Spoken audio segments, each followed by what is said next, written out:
আসো ফিরে যাই। ভালোই তো লাগছে, আর একটু আগাই না আমি? না, অন্ধকার হয়ে আসছে তো, পরে আবার ফিরতে রিস্ক হয়ে যাবে। রাফসান আমার হাতটা শক্ত করে ধরে বলল, ও আর দ্বিমত করলো না। আমার হাতে হাত রেখে সামনের দিকে হাঁটতে লাগলাম। আজকেই প্রথম এই টিলাগুলো অতিক্রম করে আমরা এদিকটায় এলাম। পিছনের বাড়িঘর, হোস্টেল সব টিলার আড়ালে পড়ে গেল। এই দিকটাই শুধু চক আর জঙ্গল, পাশে কোথাও ঝর্ণা অথবা স্রোতস্বিনী নদী বয়ে চলেছে হয়তো।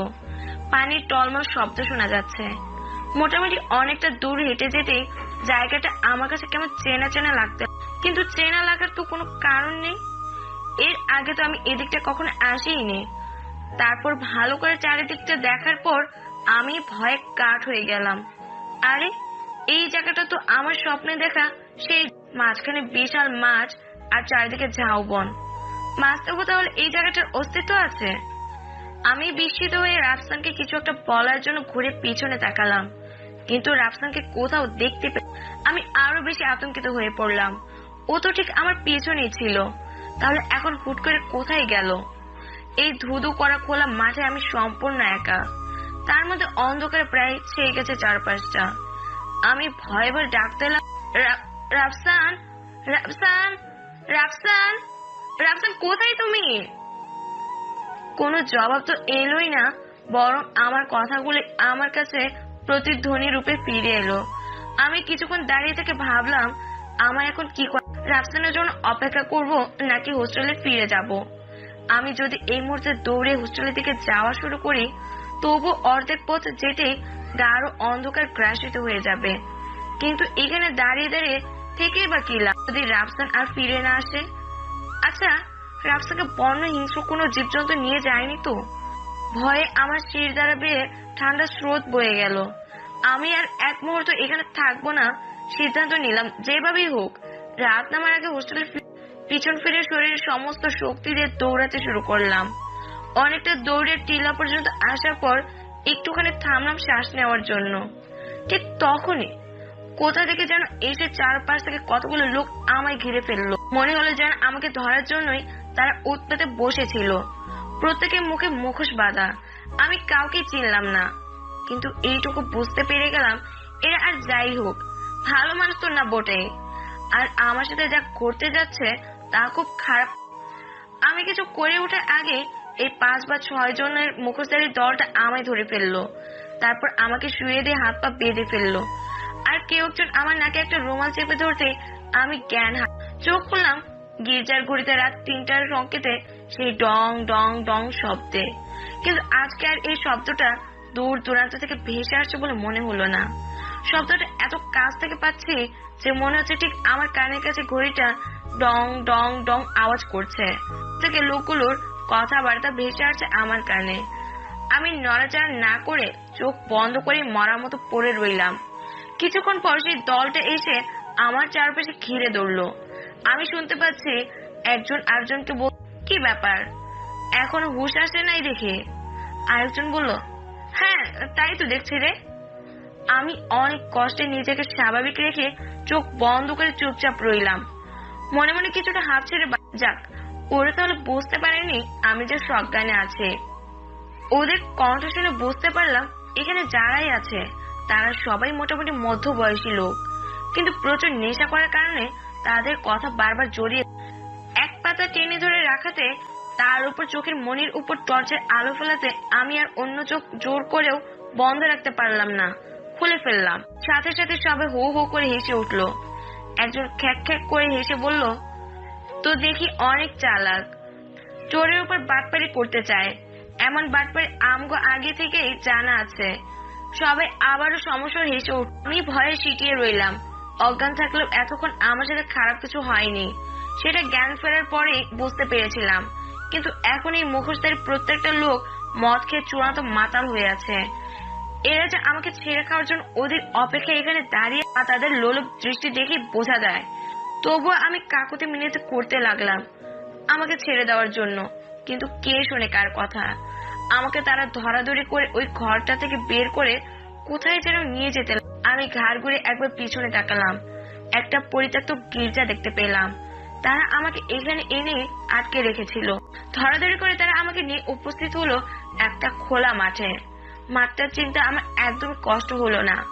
সজ্ঞান আজ সন্ধ্যায় প্রথমবার এই মাঠে এলেও ঘুমের মধ্যে আমি অনেকবার এই মাঠে লোকগুলো আমাকে মাঠের মাঝে শুয়ে দিয়ে তারা সবাই গোল হয়ে বসলো আমার চারিদিক ঘিরে। তারপর সবাই বুকে আড়াআড়ি করে দুইটা হাত রেখে বিড়বিড় করে কিছু মন্ত্র পড়া শুরু করল এক মনে। শুধু নোয়াক্কা নোয়াক্কা শব্দটাই আমার কানে আসছিল। আমি এদিকে ভয় ও আতঙ্ক, অন্যদিকে বিস্ময় নিয়ে তাদের কার্যকলাপ দেখতে লাগলাম। খুব দ্রুতই ওরা ওদের মন্ত্র পড়া শেষ করে আমার দিকে মনোযোগ দিল। একজন জোর করে আমার পরনে জামা কাপড়গুলো খুলে ফেলতে। ঘটতে যাওয়া আসন্ন ঘটনার কথা চিন্তা করে আমি আর্তনাদ করে উঠলাম।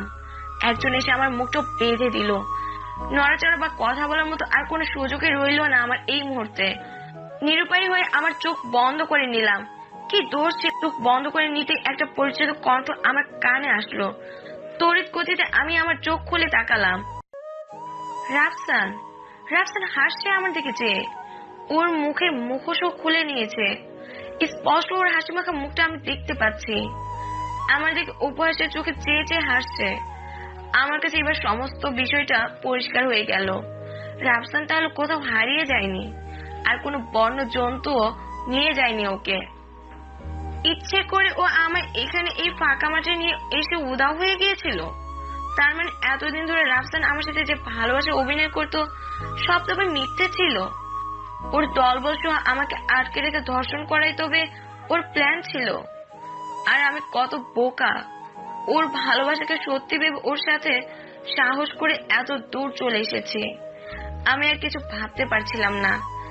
রাফসান বিকৃত একটা হাসি দিয়ে ওর শরীর থেকে সমস্ত জামা কাপড় খুলতে লাগলো।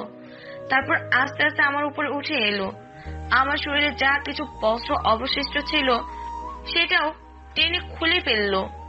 গালের মধ্যে প্রচন্ড কামড় দিতেই আমি যন্ত্রণায় গঙ্গাতে লাগলাম।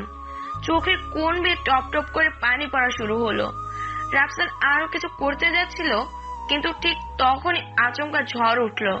সে কি ঝড়! সমস্ত কিছু লন্ড ভন্ড করে দেওয়ার মতো ঝড়। গাছপালা যেন সব মটমট শব্দে ভেঙে যাচ্ছিল। চারিদিকে প্রচুর বালি উঠছিল। আকাশে বাতাসে ধুলোবালি সব ভেসে ভেসে বেড়াচ্ছিল। হঠাৎ এমন ঝড় দেখে রাফসানদের দলটা কেমন যেন হতবাক হয়ে দাঁড়িয়ে রইল। তারা তাদের জীবনে হয়তো এমন ঝড় দেখেনি। তাদের মধ্যে একজন বলে উঠল, ভাই, একে নিয়ে এখনই এখান থেকে পালাতে হবে। আমার মনে হয় আমাদের গুরু কোনো কারণ অসন্তুষ্ট হয়েছে, তাই তো এই অনর্থ হচ্ছে। সবাই তার কথায় সায় জানালো। হই হই পালায় পালায় একজন আমাকে তুলে নিল তার কাঁধে, কিন্তু বেশি দূর এগোতে পারলো না তারা। তাদের সামনে যে দৃশ্যটা ভেসে উঠলো তা তারা হয়তো আর কোনোদিনও স্বপ্ন দেখতে চাইবে না। তারা দেখলো তাদের সামনে লাশ ভেসে বেড়াচ্ছে। এটা দেখে আমাকে ফেলে রেখে এক একজন পরিমরি করে দৌড় দিল। তারা চলে যেতে আমি কোন রকম উঠে বসলাম। ভাসমান লাশ দেখে আজ আর আমি অবাক হইনি, ভয়ও পাইনি। অবাক হলাম এটা দেখে যে আজ আর একটা নয়, বরং অনেকগুলো লাশ হাওয়ায় ভেসে ভেসে বেড়াচ্ছে। একটা লাশ হোক কিংবা অনেকগুলো, আমি ভয় পেলাম না একদমই। উল্টো মানুষ রূপে ওই নরপশুদের চাইতে আমার কাছে এই ভেসে থাকা লাশগুলোকে অনেক বেশি নিরাপদ লাগছিল। কৃতজ্ঞতায় আমার চোখ দিয়ে অঝোর ধারায় পানি পড়তে লাগলো। একসময় হাউমাউ করে কেঁদে ফেললাম। একটু পর কিছুটা ধাতস্থ হয়ে শরীরের ভানগুলো প্রাণপণে খোলার চেষ্টা করতে লাগলাম। ঝড় থেমে গেছে একটু আগে, কিন্তু লাশগুলো এখনো হাওয়ায় ভাসছে আমার চারপাশ ঘিরে। একটা লাশের মুখ দেখার অবশ্য সুযোগ হয়েছিল আমার গত রাতে, কিন্তু বাকিগুলো কারা? এরা এই সময় কোথা থেকে বা আসলো আমাকে বাঁচাতে? কাফনে মোড়ানো থাকায় কারো মুখ দেখা যাচ্ছিল না। তখন খেয়াল করলাম একটা লাশ আমাকে লক্ষ্য করে আমার দিকে ভেসে ভেসে আসছে। কাছে আসতেই তার মুখ থেকে কাপড় সরে গেল। মৃত মুক্তির মুখ এটা। আমি ডাকলাম, মুক্তি, তুমি কি সত্যিই মুক্তি? তুমি কিভাবে মারা গেছো? লাশটা থেকে একটা হাহাকার করা আর্তনাদ উঠে আসলো শুধু, কিন্তু কোনো জবাব এলো না। মুক্তির লাশ ছাড়া বাকি লাশগুলো একটু পর হাওয়ায় মিলিয়ে গেল। অবাক করা বিষয় হলো এই মুহূর্তে আমিও হাওয়ায় ভাসছি। হ্যাঁ, মুক্তি আমায় হাওয়ায় ভাসিয়ে নিয়ে চলেছে হোস্টেলের দিকে। এরপর আর আমার কিছুই মনে নেই। পরদিন ঘুম ভাঙলো খুব বেলা করে। চোখ খুলতেই আবিষ্কার করলাম আমি আমার হোস্টেলের রুমের বিছানায় শুয়ে আছি, প্রায় নগ্ন হয়ে। তাড়াতাড়ি গায়ে একটা কাঁথা জড়িয়ে নিলাম। গত রাতে ভয়ঙ্কর ঘটনাগুলো আমার চোখের সামনে ভেসে উঠলো। আমি নিশ্চল হয়ে শুয়ে রইলাম। মনে মনে সিদ্ধান্ত নিলাম আমি পুলিশের সহায়তা নিব। পুলিশকে বলবো রাফসান রাফসান আমাকে ধোঁকা দিয়েছে, ভালোবাসার নাটক করেছে, ওর দলবল নিয়ে আমাকে ধর্ষণ করার চেষ্টা চালিয়েছে। কিন্তু কিন্তু আমি কিভাবে বেঁচে ফিরলাম? আমাকে কারা বাঁচালো? একদল লাশ। এটা কি আদৌ বিশ্বাসযোগ্য? বিশেষ করে পুলিশ তো কিছুতেই এসব আজগুবি কথা বিশ্বাস করবে না। কিন্তু পুলিশকে না জানিয়ে বা উপায় কি আমার? এই এলাকায় রাফসানের প্রভাব রয়েছে। এখানে থাকলে যে কোনো সময় রাফসান আমায় জোর করে হলেও তুলে নিয়ে যেতে পারে। আমার আর কোথাও যাওয়ার তো জায়গা নেই। মনের সাথে অনেক বোঝাপড়া করে অবশেষে বিকালে বের হয়ে গেলাম পুলিশ স্টেশনের উদ্দেশ্যে, যতটা সম্ভব ছদ্মবেশ ধারণ করে। লোকচক্ষুর আড়ালে জঙ্গলের পথ দিয়ে থানার দিকে যেতে লাগলাম। এই এরিয়ার পুলিশ স্টেশনটা আমি আগে থেকেই চিনি। এতিমখানা থেকে পালিয়ে যখন এই এলাকায় আসি তখন শিলা আপার অ্যাড্রেসটা কিছুতেই খুঁজে পাচ্ছিলাম না। তারপর পুলিশের সহযোগিতায় আমি শিলা আপার বাসায় নিরাপদে এসে পৌঁছাতে পেরেছিলাম। শরীর অনেক জ্বর, তাপে শরীর পুড়ে যাচ্ছে, পা আর চলতে চাইছে না। শরীরটাকে কোনো রকমে টেনে টেনে নিয়ে চলাম পুলিশ স্টেশনের দিকে। যা ভেবেছিলাম তাই। পুলিশ অফিসার আমার এফআইআর লিখতে রাজি হলেন না। তাদের ধারণা আমি জ্বরের ঘোরে পাগলের প্রলাপ বকছি। কোন রকম প্রমাণ ব্যতীত তারা এই কেসটা নিলেন তো নাই, উল্টো বলে দিলেন আমি যদি ইচ্ছে করে কোনো বড়লোক ছেলেকে এভাবে ফাঁসাতে চেষ্টা করি তাহলে পরবর্তীতে আমার বিরুদ্ধে তার অ্যাকশন নিতে বাধ্য হবে। তবে সাথে এটাও বললেন আমি যদি যথাযথ প্রমাণপত্র নিয়ে আসতে পারি তবে তারা অবশ্যই ব্যাপারটা খতিয়ে দেখবে। আমি হতাশ হয়ে হোস্টেলের পথ ধরলাম। দু চোখে অন্ধকার দেখছিলাম, কারণ আমার কাছে কোনো রকমে সাক্ষ্য প্রমাণ নেই রাফসানের বিরুদ্ধে। আর রাফসানের দলের অন্য কারো মুখও দেখিনি আমি এখন পর্যন্ত। তাদের নাম জানা তো দূরের কথা, অন্যান্য তথ্য জানা তো আরো বেশি অসম্ভব ব্যাপার। আগামী দিনগুলোতে আমার জন্য কি অপেক্ষা করছে তা আমি জানি না। এই এলাকায় থাকতে হলে রাফসানের চোখ ফাঁকি দিয়ে থাকা কোনোভাবেই সম্ভব হবে না। আর একবার যেহেতু ওর উদ্দেশ্য ব্যর্থ হয়েছে তাই আবার যে আমার উপর হানা দিবে সেটাও নিশ্চিত আমি। এলোপাতাড়ি ভাবতে ভাবতে সন্ধ্যার আগে আগে হোস্টেল রুমে ফিরে এলাম। লাইটটা জ্বালাতে বিছানার দিকে চোখ পড়লো। বিছানার উপর 3টা চিঠি পড়ে আছে। চিঠি কিভাবে আসবে? দরজা তো তালা ছিল। আমি তো যাওয়ার আগেও বিছানায় কিছু দেখলাম না। ধীর পায়ে বিছানার কাছে গিয়ে চিঠিগুলো হাতে নিলাম। একটা চিঠিতে আমার নামও সম্বোধন করা আছে। আমি বিছানায় স্থির হয়ে আগে আমাকে সম্বোধন করে লেখা চিঠিটাই পড়তে শুরু করলাম। সুপ্রিয় সুপ্তি, আমি মুক্তি। তুমি ঠিকই ধরেছিলে, আমি বেঁচে নেই। এই পৃথিবীতে আমার কোনো অস্তিত্ব নেই। হ্যাঁ, আমি মারা গেছি, আমি মৃত। তোমার সামনে ভীষণ বিপদ সুপ্তি। তোমার অবস্থাও আমার মতো হতে যাচ্ছে, কিন্তু আমি এটা হতে দিব না। একই ঘটনা পুনরাবৃত্তি আমি আর হতে দিব না। আমি বন্ধ করতে চাই এসব। আমি তোমার সাহায্য করব সুপ্তি। আর একটা মেয়েকেও আমি আমার মতো দুর্ঘটনার শিকার হতে দিব না। তোমাকে আজ ছোট করে সমস্ত ঘটনা খুলে বলবো, প্রতিটা কথা মনোযোগ দিয়ে পড়বে। যেদিন আমি হোস্টেল থেকে চলে আসলাম সেই দিন রাতে আমাকে ধর্ষণ করে তারপর হত্যা করে মাটি চাপা দেওয়া হয়েছে। আর এই কাজটা করেছে তোমার বয়ফ্রেন্ড রাফসান আর তার সাথে কিছু লোক। আমি সেদিন চাচার বাসায় যাওয়ার জন্য বাহির হইনি শক্তি। আমার তো কোনো চাচাই নেই। রাফসান আমার বয়ফ্রেন্ড ছিল। ওর সাথে পালিয়ে যাওয়ার জন্যই আমি সেদিন ব্যাগ গুছিয়ে হোস্টেল থেকে বেরিয়ে গেছিলাম, কিন্তু ও আমায় ধোঁকা দিয়েছিল। সন্ধ্যাবেলায় খোলা মাটি এনে আমাকে একা ফেলে চলে যায় রাফসান। কিছু লোক এসে আমায় বেঁধে ফেলে, তারপর আমাকে একটা গির্জা এনে আটকে রেখেছিল সারা রাত। রাত 3টায় আমাকে নিয়ে আসে ওই খোলা মাঠে। তুমি তো কাল বেঁচে গিয়েছিলে, আমরা বাঁচিয়েছিলাম, কিন্তু আমাকে সেদিন কেউ বাঁচাতে আসেনি শক্তি। কেউ না, কেউ না। আমাকে দিয়ে ওরা 6 জন মিলে ইচ্ছে মতো ওদের শারীরিক চাহিদা পূরণ করে। তারপর আমার গলায় রশি পেঁচিয়ে মেরে ফেলে আমাকে। মাঠের মধ্যে একটা গর্ত করে আমাকে সেখানে মাটি চাপা দিয়ে দেয়। সেই থেকে আমার অতৃপ্ত আত্মা মুক্তির আশায় চারদিকে ঘুরে ঘুরে বেড়ায়। তোমার দুনিয়া ছেড়ে যখন থেকে আমি এই দুনিয়া এসেছি, আমি আরো অনেক অনেক কিছু জানতে পেরেছি, যেগুলো হয়তো কখনোই জানতে পারতাম না। তোমাকে না হয় পরে কখনো সুযোগ হলে সব বলবো। এখানে শুধু আমি নয়, আমার মতো আরো অনেক অতৃপ্ত আত্মা আছে। আমরা সবাই মুক্তি চাই। সত্যি, রাফসানের নেক্সট টার্গেট তুমি। এটা যখন জানতে পারি, তখন আমি সিদ্ধান্ত নিই তোমাকে আমরা ওর হাত থেকে বাঁচাবো, আর বিনিময়ে তুমি আমাদের মুক্তির পথ করে দেবে। রাফসানের টার্গেট থাকে এতিম ও রূপবতী মেয়েদের দিকে, কারণ এতিম মেয়েরা গুম হয়ে গেলে তাদের খোঁজার মতো কেউ নেই। আমি জানি তুমি পুলিশের কাছে গিয়েছো রাফসানের বিরুদ্ধে কেস করার জন্য, কিন্তু এটাও জানি যে প্রমাণের অভাবে তোমার কেসটা পুলিশ নথিভুক্ত করবে না। কিন্তু আমি তোমাকে সাহায্য করব রাফসানকে পুলিশের হাতে দিয়ে দিতে। আমি তোমাকে আরো 2টা চিঠি দিয়ে যাচ্ছি। একটা চিঠি নিয়ে কাল সকালে তুমি আবার পুলিশ স্টেশনে যাবে, আর অন্য চিঠিতে লেখা আছে সেখানে গিয়ে তুমি কি বলবে আর কি কি করবে। তোমার সাথে আবার আমার যোগাযোগ হবে শক্তি। ইতি মুক্তি। এই চিঠিটা শেষ করে এবার আমি তাড়াতাড়ি করে ওই চিঠিটা খুললাম, যেটা পুলিশের কাছে নিয়ে যেতে হবে। তারপর মনোযোগ দিয়ে পড়তে শুরু করলাম। আমি মুক্তি। রাফসান হাসানের সাথে আমার প্রায় 2 মাসের প্রেমের সম্পর্ক। সে আমাকে রুম ডেটের জন্য অনেক ফোর্স করছে কিছুদিন ধরে। আমি রাজি না হওয়াতে সে আমায় মেরে ফেলে হুমকি দিচ্ছে। আমি ইতিমধ্যে জানতে পেরেছি আমার পূর্বে রাফসানের আরেকজন মেয়ের সাথে প্রেমের সম্পর্ক ছিল। তাকে ধর্ষণ করে চরডাঙ্গা খোলা মাঠে মাটি চাপা দেওয়া হয়েছে। এই তথ্য কতটা সত্য তা আমি জানি না, আর আমি কিভাবে জানতে পেরেছি সেটা বিস্তারিত লেখার সময় এই মুহূর্তে আমার হাতে নেই। রাফসান আজ বিকেলে আমাকে চরডাঙ্গা খোলা মাঠে দেখা করার জন্য ডেকেছে, কিন্তু কারো কাছে এই দেখা করার কথা বলতে নিষেধ করে দিয়েছে। আমার ভীষণ ভয় করছে, কিন্তু আমি নিরুপায়। আমি না গেলে রাফসানের লোকেরা আমাকে তুলে নিয়ে যাবে বলেছে, তাই আমি স্বেচ্ছে দেখা করতে রাজি হচ্ছি। আমি যদি নিখোঁজ হয়ে যাই তাহলে ধরে নিবেন রাফসান আমাকে ওর আগের প্রেমিকার মতো হত্যা করে চরডাঙ্গা মাঠে পুঁতে ফেলেছে। আপনারা অবশ্যই তল্লাশি চালাবেন, না হয় আমার বিদেহী আত্মার শান্তি মিলবে না। একটু পরে আমি হোস্টেল থেকে বের হয়ে যাব।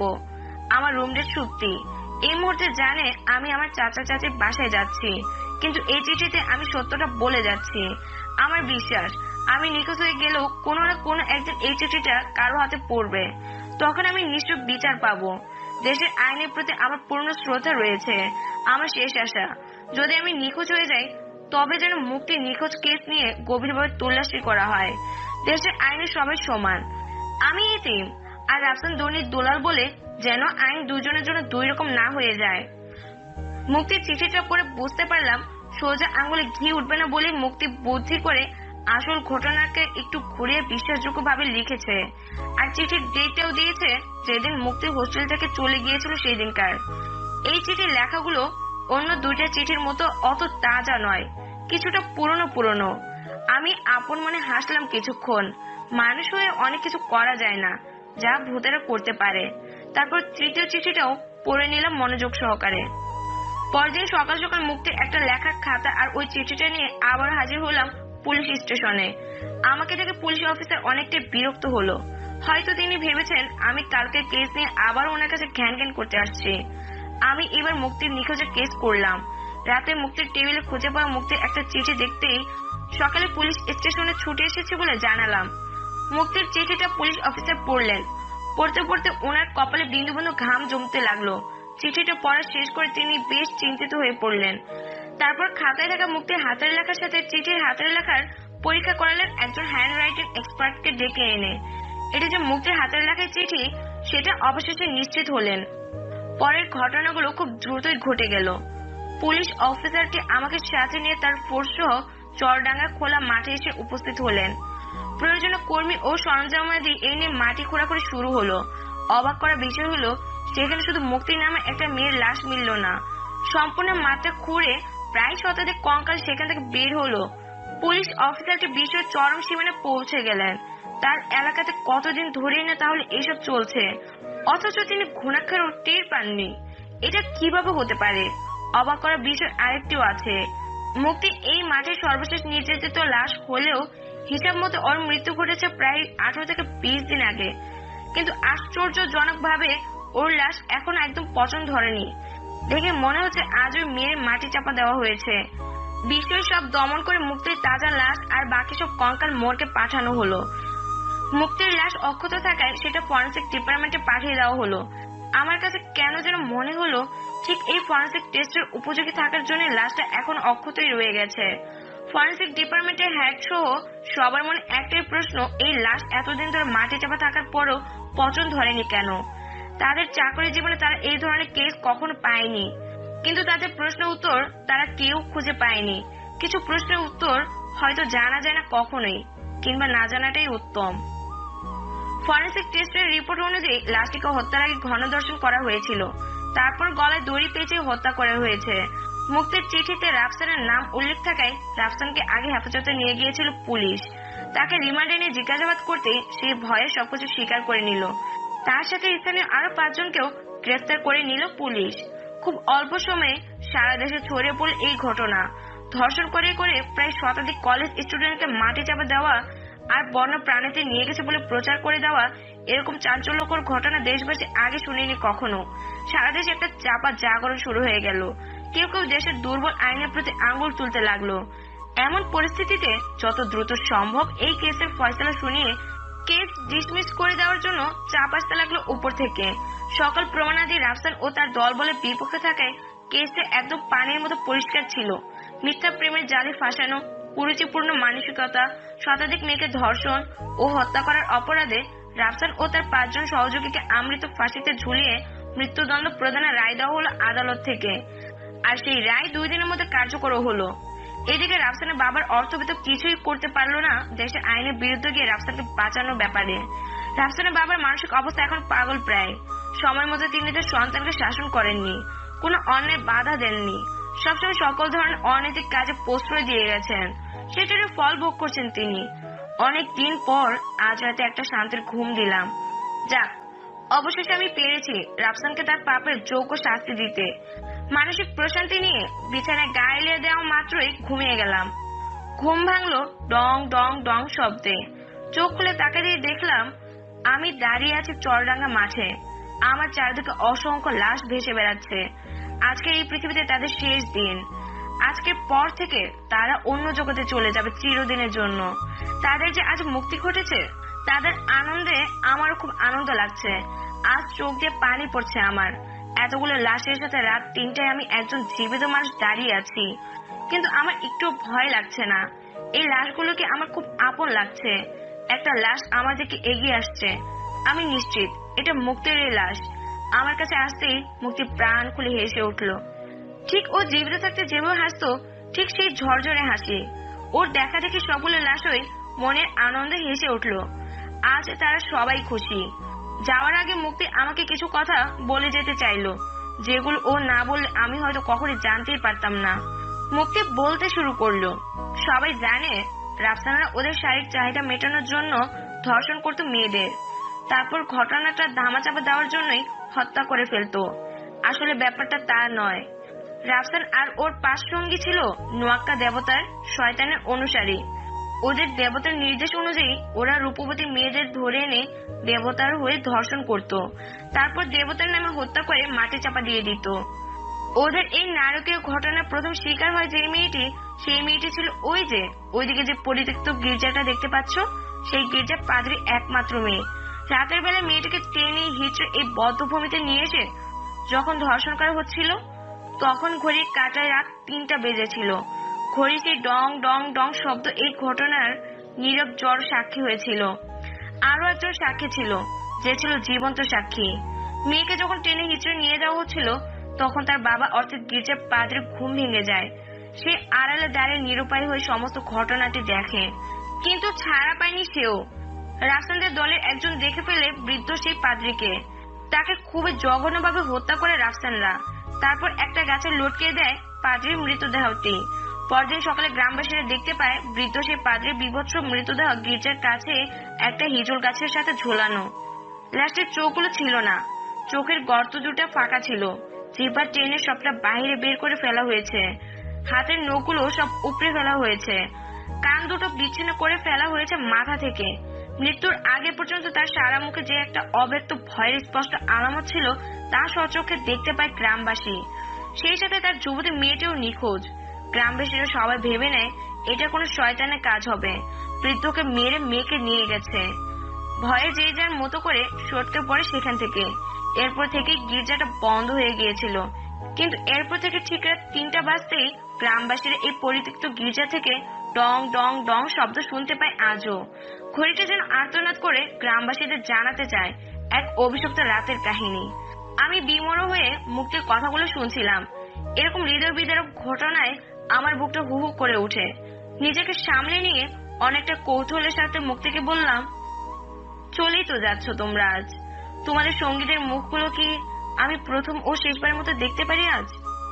মুক্তি রহস্যময় হাসি দিয়ে বলল, তুমি দেখতে না চাইলেও আজকে তোমাকে দেখতে হতো, কারণ এখনো তোমার জানার কিছু বাকি আছে।